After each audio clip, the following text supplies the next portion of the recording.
Thank you, Mr. Chairman, and I'd like to thank all of our FERC commissioners for joining us here today. Chairman Sweat, FERC's mission includes assisting consumers in obtaining economically efficient energy at a reasonable cost, correct? Yes. And to achieve this mission, FERC sets the rates that utility companies must pay for transmission of wholesale energy, correct? We litigate rate filings at FERC to determine what outcome is just and reasonable. Great. And then after that, public utility commissions determine rates that utility companies charge people on their monthly utility bills? It's my understanding that public utility commissions and state policies make up at least 1/3 of utility bills that consumers pay, yes. Yes, so about 1/3, as you mentioned. And one of the things that I know unites all of us here is that increasingly Americans are struggling in paying those utility bills. In 2024, more than 1/3 of households skipped out on necessities to pay an energy bill, and close to 1/4 of households kept their homes at hazardous temperatures to avoid the cost of heating or cooling. Yet the energy utilities charging Americans are among some of the most powerful and profitable industries on earth.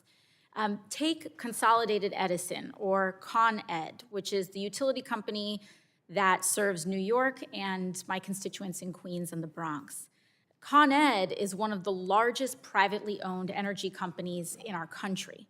And in their most recent history, we have seen incidents of gas explosions, power outages, apartment buildings that are exploding after gas leaks.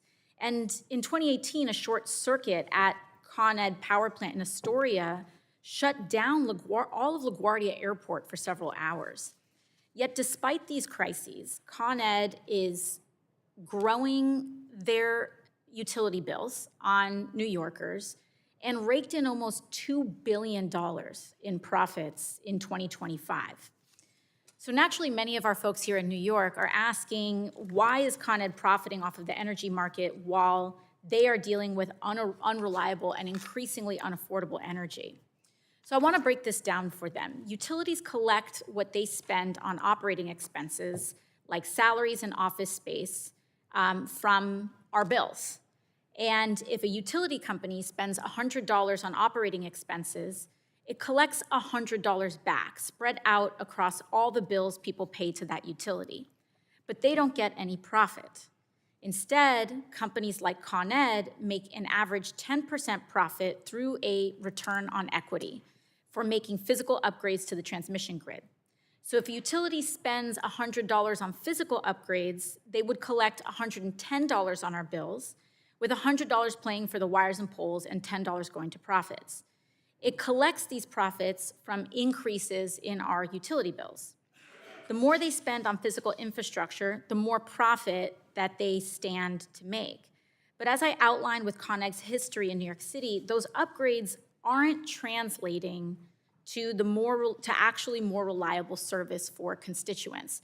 There are these projects that are being named as outlays, and in some ways people are questioning if these investments are actual upgrades to our system or are they just stated outlays and that are labeled as upgrades.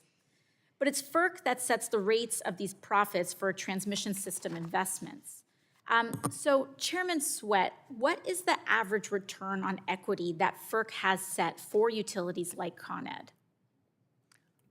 Well, as someone who has litigated rate cases at FERC, I'm very familiar with the contours of various rates, but different utilities have different structures. I'm happy to work with your staff and our commission staff to answer any specific questions you have about specific utilities. Currently, it does seem like the rate averages do approximate around 10% for transmission utilities. I mean, they could be higher, they could vary, but does 10% sound about right in terms of an overall average?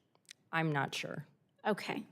Well, going back to FERC's mission, do you believe that this model of a set return on equity is the most economically efficient model for everyday Americans?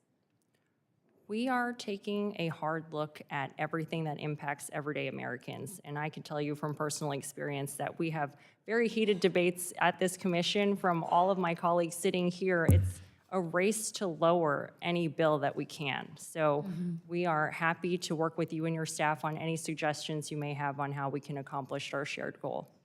Great, and I'm sorry, the gentlelady's time has expired. of course, thank you so but, much.